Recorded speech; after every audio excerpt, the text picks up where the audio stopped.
ನಾವು ಹೇಳಿಕೊಡುತ್ತಿರುವ ಈ ವಶೀಕರಣ ತಂತ್ರವು ನೀವು ಯಾರನ್ನು ಬೇಕಾದರೂ ಸಹ ವಶೀಕರಣ ಮಾಡಬಹುದು. ಅದು ಹೇಗೆ ಮಾಡಬಹುದೆಂದು ನಾನು ಈ ವಿಡಿಯೋ ಮುಖಾಂತರ ನಿಮಗೆ ತಿಳಿಸಲು ಬಯಸುತ್ತೇನೆ. ಇದೊಂದು ಕಾಳಿಕಾ ದೇವಿಯ ವಶೀಕರಣ ಮಂತ್ರವಾಗಿದೆ. ಇದು ಒಂದು ಚಮತ್ಕಾರಿ ವಶೀಕರಣ. ಅದು ಹೇಳಿದರೆ ಸಾಕು, ಅವರು ನಿಮಗೆ ಬೇಗನೆ ವಶವಾಗುತ್ತಾರೆ.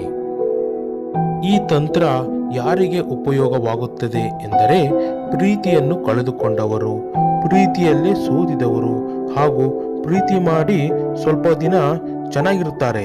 ಅವರು ನಿಮ್ಮನ್ನು ಯಾವುದೇ ಕಾರಣಗಳ ಇಲ್ಲದೆ ಬಿಟ್ಟು ಹೋಗುತ್ತಾರೆ. ಅದು ಒಂದು ಹುಡುಗನೂ ಆಗಬಹುದು ಅಥವಾ ಹುಡುಗಿ ಆಗಬಹುದು. ಕೆಲವು ದಿನಗಳಿಂದ ನಿಮ್ಮನ್ನು ಇಷ್ಟಪಟ್ಟಿರುತ್ತಾರೆ, ಆದರೆ ಅವರು ನಿಮ್ಮನ್ನು ಬಿಟ್ಟು ಬೇರೆಯವರನ್ನು ಇಷ್ಟಪಟ್ಟುತ್ತಾರೆ. ಅಂತಹ ವ್ಯಕ್ತಿಗಳನ್ನು ನೀವು ಸಂಪೂರ್ಣವಾಗಿ ನಿಮ್ಮ ಕಂಟ್ರೋಲ್ನಲ್ಲಿ ಇಡಲು ಈ ವಶೀಕರಣ ತಂತ್ರವನ್ನು ಮಾಡಿದರೆ ಸಾಕು. ಈ ಒಂದು ಮಂತ್ರವನ್ನು ಹೇಳಿಕೊಡುತ್ತೇನೆ. ಇದೊಂದು ಕಾಳಿಕಾ ದೇವಿಯ ಮಂತ್ರವಾಗಿದೆ.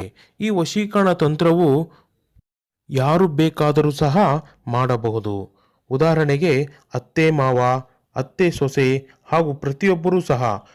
ಕೆಲವರು ಮಕ್ಕಳು ಮಾತು ಕೇಳದೇ ಇದ್ದರೆ, ಅವರು ದಾರಿ ತಪ್ಪಿದರೆ ಅಂಥವರು ಸಹ ಈ ತಂತ್ರವನ್ನು ಮಾಡಬಹುದು. ಈ ತಂತ್ರವನ್ನು ಮಾಡಿದರೆ ಅವರು ಸಂಪೂರ್ಣವಾಗಿ ನಿಮ್ಮ ಕಂಟ್ರೋಲಲ್ಲೇ ಇರುತ್ತಾರೆ. ಈ ಒಂದು ಮಂತ್ರವು ಅದ್ಭುತ, ಶಕ್ತಿಶಾಲಿ ಹಾಗೂ ಪ್ರಭಾವಶಾಲಿ. ಇದನ್ನು ಒಳ್ಳೆಯದಕ್ಕಾಗಿ ಉಪಯೋಗಿಸಬೇಕೇ ಹೊರತು ಯಾವುದಕ್ಕೂ ಕೆಟ್ಟದಕ್ಕಾಗಿ ಉಪಯೋಗಿಸಬಾರದು. ಅದಕ್ಕೂ ಮುಂಚೆ ನಮ್ಮ ಚಾನೆಲನ್ನು ಸಬ್ಸ್ಕ್ರೈಬ್ ಮಾಡಿ, ಲೈಕ್ ಮಾಡಿ ಹಾಗೂ ಶೇರ್ ಮಾಡಿ. ಈ ಮಂತ್ರವನ್ನು ಹೇಳುವುದಕ್ಕೂ ಮುಂಚೆ ಅದಕ್ಕೆ ಬೇಕಾಗಿರುವಂತಹದ್ದು ಒಂದು ಫೋಟೋ. ಯಾರನ್ನು ನೀವು ವಶಪಡಿಸಿಕೊಳ್ಳಬೇಕೆಂದಿದ್ದರೋ ಅವರ ಫೋಟೋ ಹಾಗೂ ಹೆಸರು ಹಾಗೂ ಇಷ್ಟು ಸಾಮಗ್ರಿಗಳು ಇದ್ದರೆ ಸಾಕು. ನಾನು ನಿಮಗೆ ಒಂದು ಮಂತ್ರ ಹೇಳುತ್ತೇನೆ. ಈ ಮಂತ್ರವನ್ನು ನೀವು ಎಷ್ಟು ಸಾರಿ ಜಪ ಮಾಡಿದರೂ ಸಹ ಅದು ನಿಮಗೆ ಪ್ರಭಾವಶಾಲಿ, ಶಕ್ತಿಶಾಲಿ ತಂದುಕೊಡುತ್ತದೆ. ಈ ಮಂತ್ರವನ್ನು ನೀವು ಕನಿಷ್ಠ 7 ಬಾರಿ ಇಲ್ಲವೆಂದರೆ ಒಂದು 11 ಬಾರಿ ಆದರೂ ಜಪಿಸಬೇಕು. ಯಾವುದಾದರೂ ಒಂದು ಸುಳಿವು ಸಿಕ್ಕೇ ಸಿಗುತ್ತದೆ, ಒಂದು ಸಂದೇಶ ಕೂಡ ಬಂದೇ ಬರುತ್ತದೆ. ಈ ಮಂತ್ರವನ್ನು ನಿಮಗೆ ಹೇಳುತ್ತೇನೆ, ಕೇಳಿ.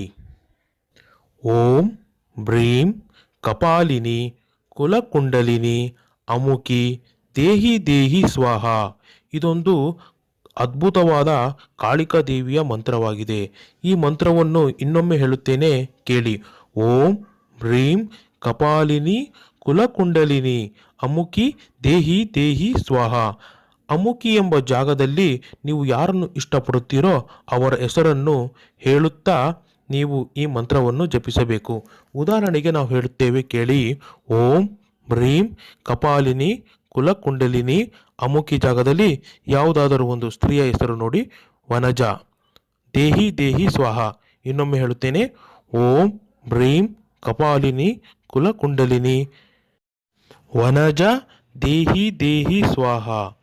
ಈ ಮಂತ್ರವನ್ನು ನೀವು ಒಂದು ರಾತ್ರಿಯ ಸಮಯದಲ್ಲಿ ಹಾಗೂ 9:30ರಿಂದ 10:30 ಒಳಭಾಗದಲ್ಲಿ ಮಾಡಬೇಕು.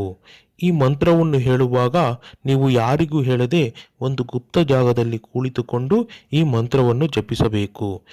ಈ ವಿಡಿಯೋ ನಿಮಗೆ ಇಷ್ಟವಾದರೆ ಲೈಕ್ ಮಾಡಿ, ಶೇರ್ ಮಾಡಿ ಹಾಗೂ ಕಮೆಂಟ್ ಮಾಡಿ.